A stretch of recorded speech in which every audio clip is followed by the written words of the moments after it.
ఇక తిరుపతి ఈ లడ్డు మన అందరికీ కూడా ఎంతో పవిత్రమైంది. ప్రపంచవ్యాప్తంగా ఈ లడ్డు కోసమే మన తరతరాలుగా మన వాళ్ళందరూ కూడా వేచి ఉంటారు. అటువంటి దాని మీద అనేకమైన అపోహలు రకరకాలుగా మాట్లాడుతూ అసలు యథార్థాలని కూడా యథార్థాలు బయటికి రాకుండా ఈ విధంగా మన అందరినీ తప్పుదోవ పట్టించడం సరైన పద్ధతి కాదు. అది మరి సరైన 2 సంవత్సరాలుగా మనం చూస్తున్నాం. ఈ విధంగా దీని ప్రతి చర్చ టీవీ పెట్టిందంటేనే ప్రసాదం దీని గురించి మాట్లాడుతుంటారు. చాలా తప్పది. ఇవాళ మన హిందువుల మనోభావాలందరూ కూడా దెబ్బతీస్తూ ఇవాళ ఈ విధమైన విష ప్రచారం చేయడం అనేది సరైన భావ్యం కాదది. మన అందరికీ కూడా ఈ పవిత్రం లడ్డు కానివ్వండి, హిందూ మతం దాన్ని కాపాడటానికి ఇవాళ దేవాలయాల్లో జరుగుతున్న అన్యాయాలు కానివ్వండి, అక్రమాలు కానివ్వండి, ఇవాళ ప్రతి అందరూ కూడా ముందు రావాలి. ఈరోజు మన హిందూ దేవాలయాల్లో జరుగుతుంది మనం చూస్తున్నాం.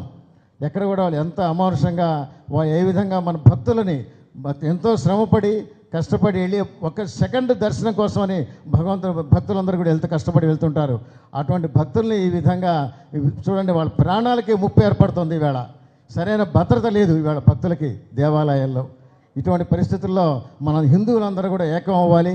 మన అందరం కూడా మన హిందూ ధర్మాన్ని కాపాడుకోవడానికి ప్రతి ఒక్కరు కూడా కంకణం కట్టుకొని ప్రతి వాళ్ళు కూడా ఈ రోజున మన కులాలు మర్చిపోదాం, మన అందరం కూడా హిందువులము అనే మాట ఒకటే మాట మన అందరికీ కూడా గుర్తుపెట్టుకొని, ఎందుకంటే చాలా మతాల్లో నువ్వెవరంటే వాళ్ళ మతం చెప్తారు కానీ వాళ్ళ కులం చెప్పరు ఎవరు కూడా. మరి హిందువులు కూడా నువ్వు ఎవరంటే మన కులం చెప్తా కాదు, కులం కాదు, నేను హిందువుని అని ధైర్యంగా చెప్పి మన మతాన్ని మనం కాపాడుకోవాల్సిన పరిస్థితి ఈ రోజున చాలా ఏర్పడింది. ఇది మన అందరం కూడా ధైర్యంగా ముందుకొచ్చి గడప దాటి బయటికి రావాలి, పోరాడాలి, హిందూ ధర్మం నిలబడాలన్నట్టయితే. అంచేత ఈ రోజున మన నాయకులు మల్లాది విష్ణు గారు, వెల్లంపల్లి శ్రీనివాసరావు గారు వారందరూ కూడా మనందరికీ ముందు సారథ్యం వహిస్తూ మన హిందూ ధర్మాన్ని కాపాడటానికి కోసమని మన రాష్ట్ర వ్యాప్తంగా ఈ విధమైన మన హిందువులకి ప్రచారం చేయడం అనేది చాలా ముదాహం. వారికి భగవంతుడు ఆరోగ్యానికి ఐశ్వర్యాలు ఇచ్చి మన అందరూ కూడా ఈ హిందూ ధర్మాన్ని కాపాడే విద్యుక్త ధర్మాన్ని మనందరికీ కూడా అందజేయాలని కోరుకుంటూ నాకు ఈ అవకాశం పెద్దలకి ధన్యవాదాలు తెలియజేసుకుంటున్నాను. ఎంతో పరమ పవిత్రమైనటువంటి తిరుపతి లడ్డు. వెంకటేశ్వర స్వామి దర్శనంకి వెళ్తాం, ఎక్కడో అంత దూరాన్ని చూస్తాం వెంకటేశ్వర స్వామిని. అందరికీ లోపలికి వెళ్ళి దర్శనం చేసుకునేటువంటి అవకాశం ఉండదు.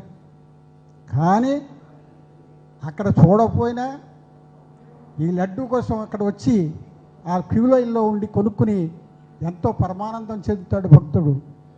కారణం ఏంటంటే ఆ వెంకటేశ్వర స్వామి ఈ ప్రసాదంలో ఉన్నాడనేటువంటి ఆలోచన. అటువంటి ప్రసాదం మీద ఇవాళ ఇప్పుడు దాకా చూపించారు విష్ణు గారు. నేను విష్ణు గారిని, వెల్లంపల్లి శ్రీనివాస్ గారిని అభినందిస్తున్నాను. ఇంకా మన వాళ్ళు దీని మీద ఆలోచన లేకుండా దీన్ని ఇంకా నమ్ముతూ ప్రోత్సహిస్తున్నారంటే చాలా దురదృష్టమైనటువంటి పరిస్థితి.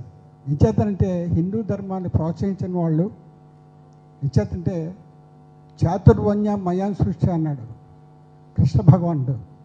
ఎవరి పని? బ్రాహ్మణు యొక్క పని. బ్రాహ్మణుడు అంటే ఎవరు? అందరూ కాదు బ్రాహ్మణులు. ఎవరైతే హిందూ సమాజాన్ని, హిందూ ధర్మాన్ని పోషిస్తున్నాడో, అవలంబిస్తున్నాడో వాడే బ్రాహ్మడు. అలాగుండేవి కులాలు. అంటరాంతరం ఉండేదా? పంచములు ఉండేవారు ఇదివరకు. ఈ శాస్త్రంలో ఉందా? ఈ ధర్మంలో ఉందా? లేదే. ఎక్కడి నుంచి వచ్చింది? పరాయి పాలకులు మన విడగొట్టడానికి ఎవరో నాలాంటి అనామకుడిని తీసుకొచ్చి వాడిని కూర్చోబెట్టి వాడిని సత్కరించేసి వీడు చాలా గొప్పవాడు అనేటప్పటికీ ప్రభువే అలాగంటున్నాడు కదా అని ప్రజలు కూడా విశ్వసించిన రోజులు మళ్ళీ ఇవాళ అలాగ వస్తున్నాయి. ఇప్పుడు మనం చూసాం దాంట్లో ఎన్ని అబద్ధాలండి, ఎన్ని తప్పుడు కోతలండి. ఏ భగవంతుడు ఎవరిలో ప్రతి వాళ్ళలో ఉన్నాడు. ఇక్కడ ఉన్నటువంటి ప్రతి వాళ్ళు భగవంతుడు ఉన్నాడు. దాన్ని బయటికి తీసేటువంటి, బయటికి వచ్చేటువంటి పరిస్థితులను మనం కల్పించుకోవాల్సిన అవసరం ఉంది. ఈ రోజున మళ్ళీ అటువంటి సంగ్రామం చేయవలసిన అవసరం ఉంది. హిందూ ధర్మం, హైందవ ధర్మం ఈ ప్రపంచానికే ఒక మార్గదర్శకం అని అనేక సందర్భాల్లో రుజువైనటువంటి సంగతి మనకు ఉంది.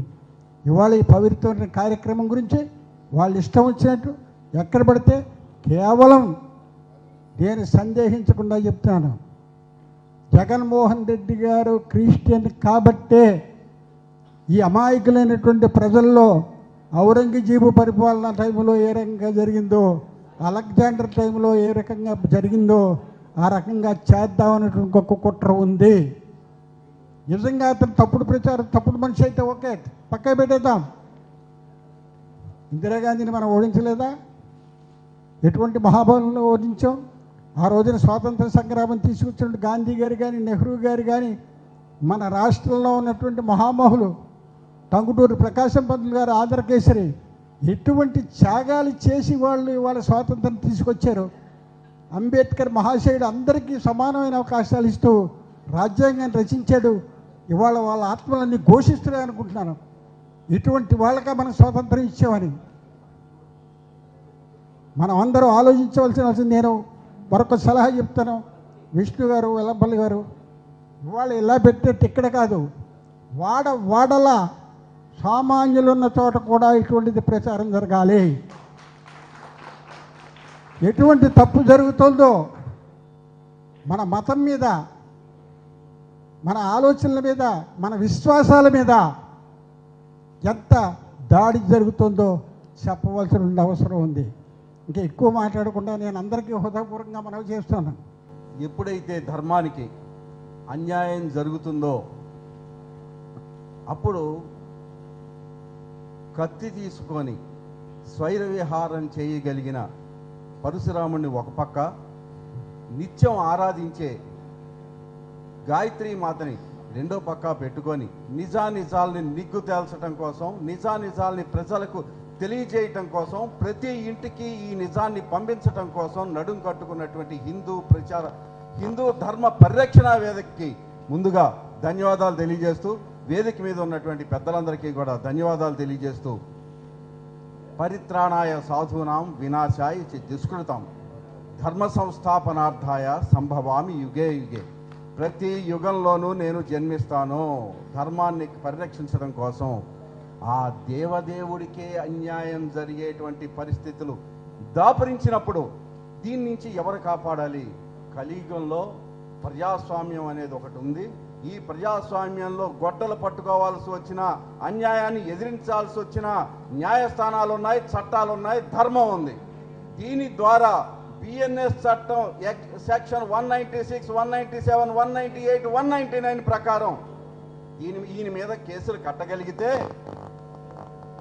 చంద్రబాబు నాయుడు అనేటువంటి మనిషి బతికున్నంత కాలం జైల్లోనే ఉంటాడు, బయటికి రాడు. అవకాశం ఇచ్చిన మీ అందరికీ ధన్యవాదాలు. శ్రీనివాసమూర్తి గారు ఒకే ఒక నిమిషం, తర్వాత మాజీ మంత్రివర్యులు వెల్లంపల్లి శ్రీనివాస్ గారు మాట. అందరికీ నమస్కారం.